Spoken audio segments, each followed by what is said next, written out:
네, 엔젤 헤어 시즌3이 전부 나왔습니다. 2주년 라이브 스트림에서 공개된 예고편을 기점으로 해서 지난 시즌들처럼 총 6개의 에피소드와 2개의 보너스 에피소드가 있습니다. 무슨 말을 해야 될지 모르겠네요. 이 시리즈가 매주 하나씩 공개되는 것을 보면서 여기까지 왔다는 것이 지금도 믿기지가 않습니다. 이번 영상은 좀 더 캐주얼하게 시즌3에 대한 첫 인상을 얘기할 것입니다. 왜냐하면 시즌1과 2는 한꺼번에 정주행해서 봐서 두 시즌을 하나의 이야기로 보기 쉬웠습니다. 이번 시즌은 한 달 넘게 거쳐 기다리면서 시청했기 때문에 경험한 방식이 다를 수밖에 없습니다. 그래서 이 영상 다음에 시즌 1에서부터 시즌 3까지 한꺼번에 본 다음에 지난 영상과 같은 심층 해석 영상을 기획해 볼 것입니다. 그렇다고 이번 영상에서 스포일러를 안 다루는 것은 아닙니다. 그런데 미리 얘기하자면 정말 많이 울었습니다. 엔젤 헤어 스토리 해석 때처럼 울먹이진 않을 것입니다. 근데 또 모르죠. 지금까지도 저에게 엔젤 헤어 시즌 1과 2는 제가 본 최고의 미디어입니다. 그리고 그거는 변하지 않을 수도 있습니다. 그래서 시즌 3이 공개됐을 때 기대도 있었지만 또 이야기를 어떻게 진행시킬지 좀 걱정되기도 했습니다. 저는 이스패치를 믿지만 동시에 시즌 2의 엔딩이 너무나도 완벽해 보였거든요. 그렇게 시즌 3의 첫 에피소드를 보게 되었을 때 솔직히 좀 헷갈렸습니다. 막 갑자기 이쪽저쪽 내던져진 것 같았죠. 갑자기 새로운 인물의 게임 스트리머, 게다가 이 친구가 존나 오랜 알리바이라고 그 테이프사에서 잠깐 언급됐던 그 라인이 이렇게 다시 돌아온 것도 충격이었지만 영상에서 소개된 게임조차도 혼란스러웠습니다. 지금 다시 보면은 말이 되지만 처음에는 이 하이락스 인더 락스가 세겐과 어떻게 대화하는지 이해할 수가 없었습니다. 그리고 시리즈 내내 등장하는 이 스트리머분의 베이니보이로 트위치 스트림에서 찾으실 수 있습니다. 그리고 이 시리즈 내에서 하이락스 인더 락스 공략 영상을 올리지만 영상 끝에서 여자친구와의 관계가 잘 되면 영상을 한동안 안 올릴 거라고 했고 지금까지 다른 영상이 안 올라온 것을 보면 아마 잘 된 것 같습니다. 그렇게 세겐이 조나에게 게임을 넘겨버리면서 우리의 일당은 새로운 문제에 직면하게 됩니다. 그리고 지금도 이 셋업이 마음에 들어요. 엔젤 헤어와 와일드 헤어가 양쪽에 틀어져 있는 것이 정말 지난 이야기를 걸쳐서 만나온 사람들이 한 팀으로 움직이는 것 같아서 좋습니다. 처음에 세겐은 아주 미스터리하게 다가왔습니다. 너의 오랜 알리바이라 했으니까 게비와 조나가 약속한 그날에 조나가 간 친구 집이 세겐일 것이고 그가 조나에게 원한이 남아있어서 이것을 주는 건지 아니면 정말로 그가 이것을 해결할 수 있다고 믿어서 주는 건지 확신할 수 없었기 때문입니다. 그렇게 혼란스러운 에피소드 1을 마치고 에피소드 2에서부터는 본격적인 탐사가 시작됩니다. 케이스 6의 대화 장면을 연상케 하지만 인물들 간의 다이나믹이 훨씬 다양합니다. 처음으로 자리 잡은 상태의 우리 주인공들을 만날 수 있었기 때문에 인상 깊었습니다. 그들이 게임에 들어가는 것이 불리하게 작용할 수 있다는 사실이 우리 천사들의 건강을 걱정하게 만들었지만 디스크 3에서 게비와 제그는 베테랑답게 게임에 자연스럽게 녹아듭니다. 이번 시즌을 통해서 세 번째 천사가 밝혀지는데요. 바로 천사 카마엘입니다. 이게 웃긴 것이 시즌 2가 나올 때 많은 사람들이 제그가 천사 미카엘일 것이라는 이론이 많았지만 알다시피 그렇지 않았고 시즌 3이 나오기 전에는 세 번째 푸르노노 천사가 미카엘일 것이라는 이론이 떠돌아다녔습니다. 그런데 이번에도 틀렸죠.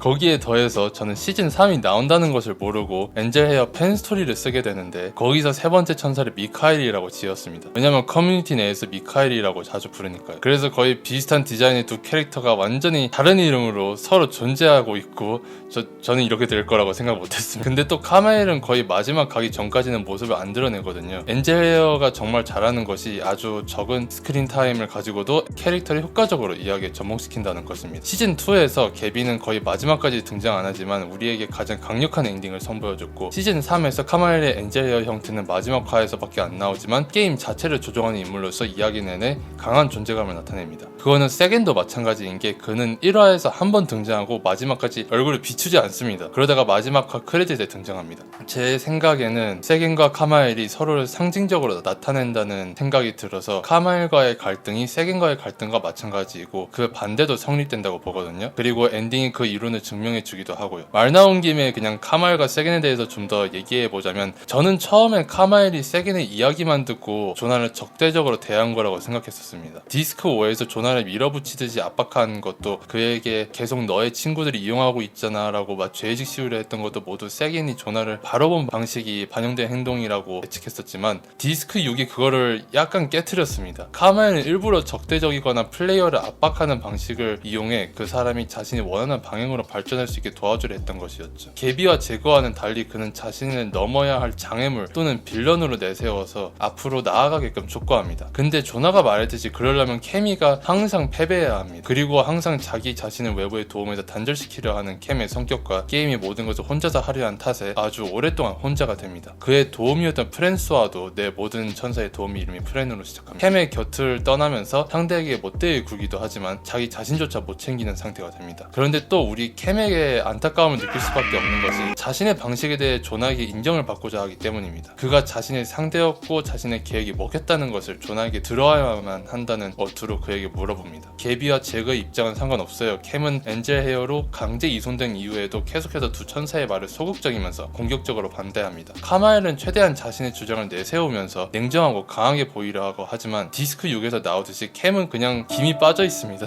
자기 혼자 감당할 수 없는 역량을 하는 바람이 지쳤고 귀랑 허리 모두 축 처진 미역 상태로 만나게 됩니다. 계속해서 패배를 일삼는 게임 플레이와 은둔적인 생활이 캠의 자존감을 거의 바닥을 치게 만들었고 조나에게라도 조금의 인정을 통해서 자신이 한 일이 옳았다는 자존심을 회복하려 한 것이죠. 하지만 조나는 아주 냉정하게 카마엘을 비판하고 캠은 정말 패배한 자의 얼굴을 훤히 드러냅니다. 그냥 너무 슬퍼 보여서 안쓰러울 수밖에 없어요. 그리고 카마엘의 성우인 매크 덴트님이 정말 기가 막힌 퍼포먼스를 보여주기도 했고요. 하이락스 인더 락스 속 모든 캐릭터들은 모두 매크님이 혼자 하신 겁니다. 네, 저는 그게 어떻게 가능한 건지 모르겠어요. Today's the day, isn't it? I'm afraid the wizard left years ago, hero. Why?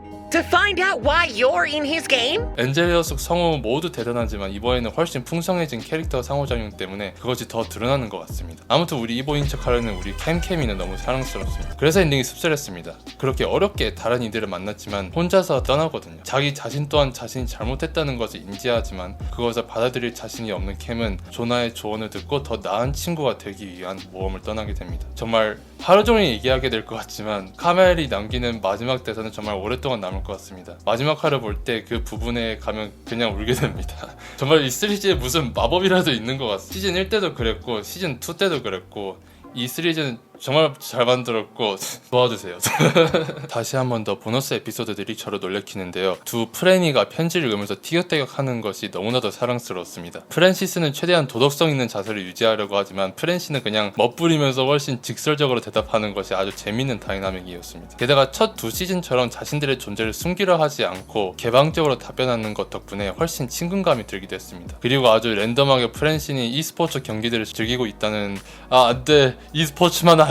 그리고 두 번째 편지 영상은 우리 친구 하이락스가 등장해서 편지를 읽어줍니다. 지금 생각해보면 이 친구가 카마엘이라는 생각이 들지만 어떻게 보면은 프랜스어라고 할 수도 있을 것 같습니다. 근데 지금까지 모든 목소리의 주인인 카마엘이었고 게임 안에서 쉬지 않고 계속 진행하는 친구가 캠이라는 것을 감안하면 캠일 가능성이 큽니다. 제가 계속 캠이라고 부르고 대명사를 안 쓰는데 디스크2 이후로 시즌 내내 커뮤니티 내에서 카마엘의 대명사를 그들이라고 사용했고 저처럼 막 그녀라고 하는 사람이 얼마 없었거든요. 근데 마지막 화를 보면 확실히 그라고 불러도 괜찮을 것 같은데 뭐 모르죠. 제가 그렇게 불렸다가 콜아웃 당할 수도 있죠. 아무튼 우리 하이락스 친구가 불쌍한 게 프랜시스는 로얼 지문을 받으면 글리치가 생기지만 얘는 그냥 우울증에 걸립니다. 시청자들의 질문 공습에 속수무책으로 기가 눌리는 것이 정말 안쓰러웠습니다. 솔직히 다시 생각해보면 카마엘이 너무나도 불리한 입장에 있습니다. 막 게비와 제그가 팀업해서 게임 안에 들어가고 막 조나만 단둘이 남기는 뒤에도 이미 시즌2에서 성장한 상태라서 그의 도발을 맞대응해버리고 결국 그냥 게임을 끝내버립니다. 그리고 또 제가 가장 좋아하는 거 있잖아요. 상징주의적인 비주얼 요소들. 막 디스크5에서 나오는 스코어보드의 이름들 중 가장 위에 있는 이름이 조나예요. 세기는 하루 종일 카멜과 게임하면서 조나의 하이스코어를 이기려 했습니다. 이렇게 보면 디스크1이 말이 되는 게 카멜이 세겐에게 하는 말들이 조나를 상대로 뒤처지지 말라는 거라고 볼 수도 있기 때문입니다. 조나의 스프라이트가 노란 모자를 쓰는 어린아이인 이유도 성인 조나가 아닌 어렸을 때 자신의 게임을 하던 조나를 연상케 하려는 것이죠. 사실상 카멜이 세겐에게 조나에 대한 분노를 이용해서 게임을 계속 하게 만든 거라고 생각이 들기도 합니다. 다시 한 번 더 세겐과 카마엘은 서로를 비추는 거울과 같은 인물들입니다. 그래서 마지막 화에서 카마엘이 떠난 뒤 조나가 세겐과 만나는 것이 오랜 상처에 대한 치유를 보여주는 것이라고 생각합니다. 유일하게 질문이 가는 것이 왜 디스크2에서 전화를 걸었을 때 받지 않았지만 디스크6에서 받았는지 잘 모르겠습니다. 세겐이 일이 잘 풀렸는지 지켜볼 일도 없을 테고 뭐 아니면 그 마지막 카메라 주민이 뭐 그걸 암시하는 거였나? 아시다시피 저는 벌써 맵펜 모자를 쓰고 있습니다. 하지만 결론적으로 시즌3 너무나도 잘 봤습니다. 정말 이거를 공개되는 와중에 볼 수 있었다는 것이 믿기지 않고 행복과 슬픔의 교차로 안에서 감정의 소용돌이를 일으켰습니다. 근데 아직은 최종평을 안 낼 것입니다. 이번 시즌에서 제가 놓친 게 아주 많다는 생각이 듭니다. 그 엔젤 헤어 해석 영상은 정말 제가 A부터 B까지 스토리소 이벤트들이 무엇을 의미하고 메인 테마와 어떻게 연결되는지 정렬하게 나열했던 것이었습니다. 시즌3을 명확하게 보려면 시간이 좀 더 필요할 것 같습니다. 물론 지금 막 시즌이 끝난 것도 있지만요. 그렇기 때문에 오늘은 저의 막말이 캠프를 여기서 마치겠습니다. 좀 감정적으로 회복할 시간이 필요할 것 같아요. 저희는 다음 영상에서 뵙겠습니다.